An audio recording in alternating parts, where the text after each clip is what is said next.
참 예수님, 오늘은 11월 30일 성 안드레아 사도 축일입니다. 그는 예수님께서 부르신 12제자 가운데 가장 먼저 부르신 제자입니다. 그런데 그 경우에 대해서는 복음서마다 조금씩 차이나는 보도를 전해주고 있습니다.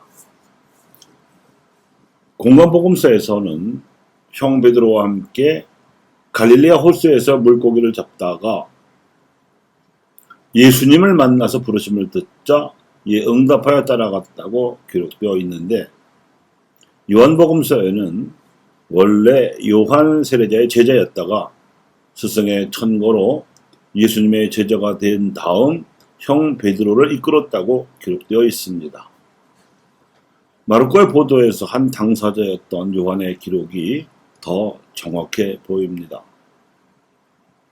예수님의 공생활 중에 제자들이 보인 활동상에 있어서도 공관복음서의 기록 안에서는 안드레의 활약은 형인 베드로나 야고보와 요한 형제에 비해 두드러지지 않습니다. 그저 예루살렘 성전을 두고 예수님께서 종말의 파괴를 예언하시자 다른 동료들과 함께 그런 일이 언제 일어날 것인지, 또 그때 어떤 징표가 생겨날 것인지를 여쭈었다고 언급될 뿐입니다. 그런데 요한복음서 기록 안에서는 돋보이지 않지만 핵심적인 역할을 하는 실세로 나옵니다. 즉 5,000명을 배불리 먹이신 빵의 기적사건 당시에 빵 5개와 물고기 2마리를 가지고 있던 소년을 파악하고 있던 제자가 안드레아입니다. 그가 어떻게 그 많은 군중 가운데에서 그 소년의 처지와 상태를 알고 있었는지 짐작해 보면 그는 제자들 가운데서 드러나지 않지만 상황을 관리하는 임무를 맡고 있었던 듯합니다. 또 멀리서 예수님의 명성을 듣고 찾아온 그리스인들이 필립보에게 면담을 청하자 필립보는 안드레아를 통해 그분께 말씀드렸다는 것을 보아도 안드레아가 대외적인 업무도 관장하고 있었거나 비서실장격의 역할도 맡고 있었던 것 같습니다. 그가 비록 어부 출신이긴 하지만 한때 요한 세례자의 세자였다는 정황을 감안하면 그의 시국관이 남달라 보일 수밖에 없고, 상황관리 역할을 생각해보면 업무 처리 능력도 탁월했던 것 같습니다.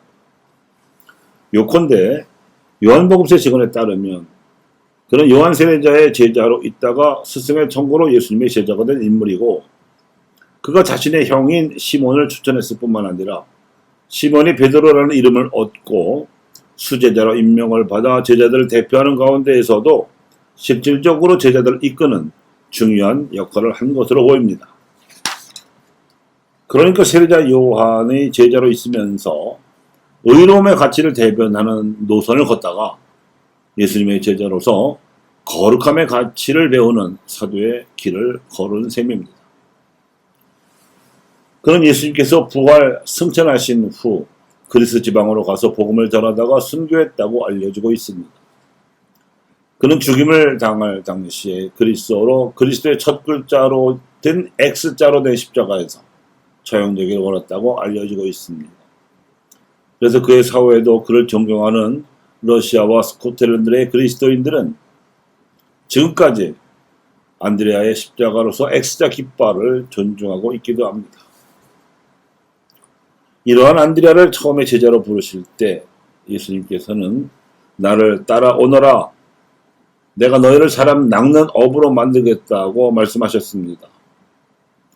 물고기가 어부의 그물에 낚이면 죽지만 사람의 사도의 그물에 낚이면 영원한 생명을 얻습니다. 예수 그리스도께 대한 믿음으로 새로 태어나기 때문입니다. 이 믿음이 주어지기 전에는 동물과 다를 바 없이 현세를 살아가다가 죽으면 그만이지만, 이 믿음을 받아들인 후에는 현세에서는 영성을 지닌 육신 생명으로 살다가 죽은 후 내세에서는 육신성을 지닌 영원 생명으로 살게 됩니다. 이토록 중요한 운명 때문에 예수님께서 세상에 오셨고 제자들을 불러 사도로 양성하셨으며 이 사도들의 교회를 세워 세상 끝날까지 그리고 땅 끝까지 복음을 전하게 한 겁니다. 이에 대한 사도 바울의 증언이 이렇습니다. 예수님은 주님이시라고 입으로 고백하고 하나님께서 예수님을 죽은 이들 가운데서 일으키셨다고 마음으로 믿으면 구원을 얻을 것입니다. 곧 마음으로 믿어 얻는 의로움과 입으로 고백하여 얻는 거룩한 구원의 실체는 현세에서는 인생과 세상을 하나님의 나라로 거룩하게 변화시킬 수 있는 영성을 지닌 육신 생명으로 살 수 있게 되는 기회를 얻는 것이요, 죽은 후 내세에서는 하나님과 함께 영원한 복락을 누리면서 아직 현세에 남아있는 이들을 돕는 천사 역할을 할 수 있는 기회를 얻는 것입니다. 이렇게 현세에서나 내세에서나 삶의 질이 현격히 높은 차원으로 들어감으로써 고차원의 생명으로 살 수 있게 하는 직분이 바로 사도직입니다. 교우 여러분, 사도 안드레아가 우리에게 비추어지는 빛에서 보듯이 의로움은 거룩함으로 드높여져야 합니다. 오늘날에도 정의와 평화를 갈망하는 시대적 요청은 중차대합니다. 우리는 주말마다 촛불을 켜서 시대의 어둠을 밝히려는 깨어있는 시민들의 외침 속에서 하나님의 이끄심을 봅니다. 그런데 이러한 민심이 천심으로까지 승화되려면 시대의 어둠을 밝히려는 의로움의 촛불을 들어서 우리 각자의 삶에서 거룩함의 횃불로 키워야 할 것입니다.